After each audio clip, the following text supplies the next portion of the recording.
Caitlin Clark argue with Stephanie White. Caitlin trying to communicate with the team. Look, now Stephanie White's talking to Caitlin. And Caitlin Clark just said like this. Stephanie, what are you talking? She's like, Caitlin just, and then look at Stephanie White and her having a dispute. Another dispute on camera. Going to Stephanie White, trying to hear her out. And Caitlin's trying to explain to Stephanie White. Stephanie White with a rebuttal. I'm talking about right here. Right here. Stephanie White, how about you go right there? How about you go right there, please? I'm tired of the back and forth. Every time Caitlin says A, you say B. How about you? Yeah, Caitlin, let's try A. For God's sake, I've never seen you agree with Caitlin Clark on camera. My girl? What is absolutely up, basketball world? Welcome back to Street Hoops, the undeniable worldwide center for the purest, most unvarnished, and unadulterated sports drama sweeping the hardwood. I'm Dre Fiver, your boy, and we're doing an extreme emergency broadcast today because the situation in Indianapolis has officially reached a terrible and tragic boiling point. Family, you just witnessed that leaked sideline video with your own eyes. That is not how players and coaches often communicate. That is not a straightforward, fiercely competitive conversation between a professional athlete and her staff. What we just saw was a full-scale tactical mutiny, a psychological explosion on the court, and unmistakable evidence that the Indiana Fever organization is currently being torn apart by a corporate civil war. The public has access to fresh, unedited footage of generational superstar Caitlin Clark yelling at her own coaching staff, raising her hands in utter disgust, and simply snapping at the system that is being forced down her throat. This footage has caused the internet to completely collapse. What is the most bizarre aspect of this growing catastrophe? Head coach Stephanie White is rumored to want Caitlin Clark penalized, benched, or severely punished behind closed doors for openly defying her authority.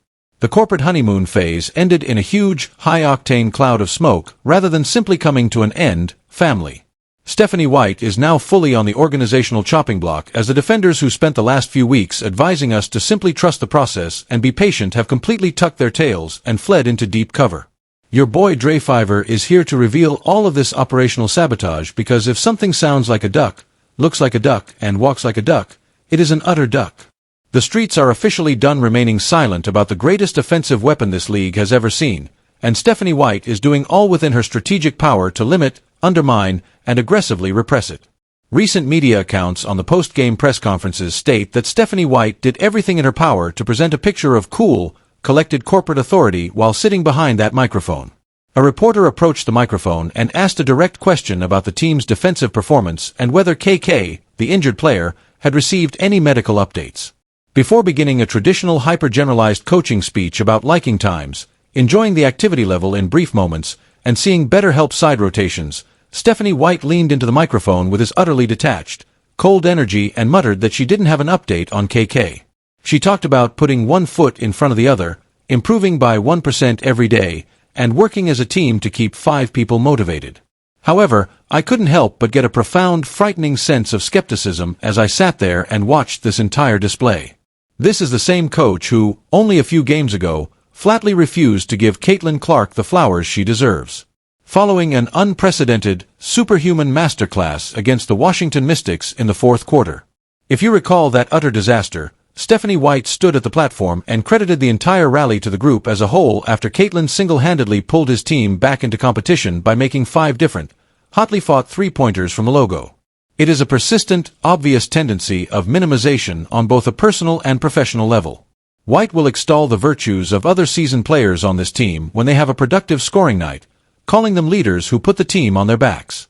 However, the narrative abruptly switches to normal corporate talking lines about keeping 5 people on a string and concentrating on 1% collective improvement as Caitlin Clark pulls together a historic offensive masterclass. It is a psychological double standard intended to keep the franchise player box sealed and totally subservient, and to be honest, it is really easy to understand what is really happening behind the scenes. My personal thoughts on the whole matter are very clear. Deeply ingrained in her own historical heritage, Stephanie White arrived in Indianapolis with a big, uncompromising ego. She is deeply envious of the fact that Caitlin Clark's cultural and athletic significance totally overshadows her own in the franchise. Because she wanted to unlock the most innovative, fast-paced transition engine in basketball history, she declined this prominent position. She accepted this position to demonstrate that a generational phenomenon could be subjugated and controlled by her antiquated, slow-paced, micromanaged mentality. In my earlier video broadcast, I made it very evident that Stephanie White deliberately prevented Caitlin from achieving a historic triple-double by forcefully pulling her off the ground at a crucial moment. In the comments section, a few of corporate supporters went utterly insane. They attempted to convince me that I was searching for drama where none existed, that it was simply conventional rotating management, and that it was about physical preservation. However, family, let me tell you something. Every day, I'm completely honest with you, and the data is truthful. It is not strategic coaching when a head coach routinely ruins her star player's transition rhythm, pulls her out of the game the moment she goes on a scorching scoring run, and leaves her to freeze on the bench while the offense turns into a complete mess of isolation garbage. That is an intentional, active effort to stifle a player's supremacy in both statistics and culture. Take a look at the tactical madness that occurred versus Seattle.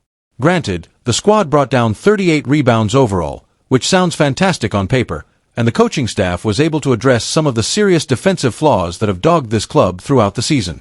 However, the Seattle Storm are a severely damaged basketball club this season, according to national sports networks. Your flawed offensive philosophy is not magically validated just because you defeat a poor team at home. It just indicates that your superstar was able to overcome your awful coaching constraints for 40 minutes. However, she was not readily absolved by the news conference's reporters.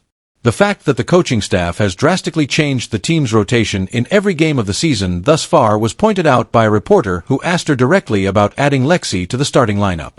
Family, consider the complete administrative mess of that admittance. This coaching staff is still haphazardly pulling threads after several games of the regular season, and they are totally unable to construct a consistent baseline rotation for their franchise players. In response to the question, Stephanie White stated that they are still frantically attempting to determine which particular player combination produces the best overall result because they are only a few games into the schedule with a lot of new pieces. Although she admitted that they have players who can both score and defend, she asserted that the club is woefully inconsistent throughout the course of a four-quarter game. She kept saying, "It takes time, it takes massive amounts of time," as though she was attempting to create a corporate shield in advance to keep her job when the season unavoidably goes awry. Additionally, she offered no justification at all for the choice to begin Lexi. She claimed that the second unit sorely needed more floor spacing and shot-making, which is why she summoned Sophie off the bench. She explained that she just wanted to offer a completely different look defensively. Is a completely contradictory, structurally bankrupt philosophy. Caitlin Clark is the world's best deep-range shooter and floor spacer, but instead of creating a high-octane system around her historical gravity, you are throwing random combinations at the wall like a mad scientist, completely destroying any semblance of structural chemistry on the hardwood. However, the entire narrative underwent a seismic shift midway through the media breakdown when a group of extremely devoted fans, operating under the digital banner of the Fire Stephanie White movement, leaked a shocking video evidence that reveals the toxic reality behind the locker room doors.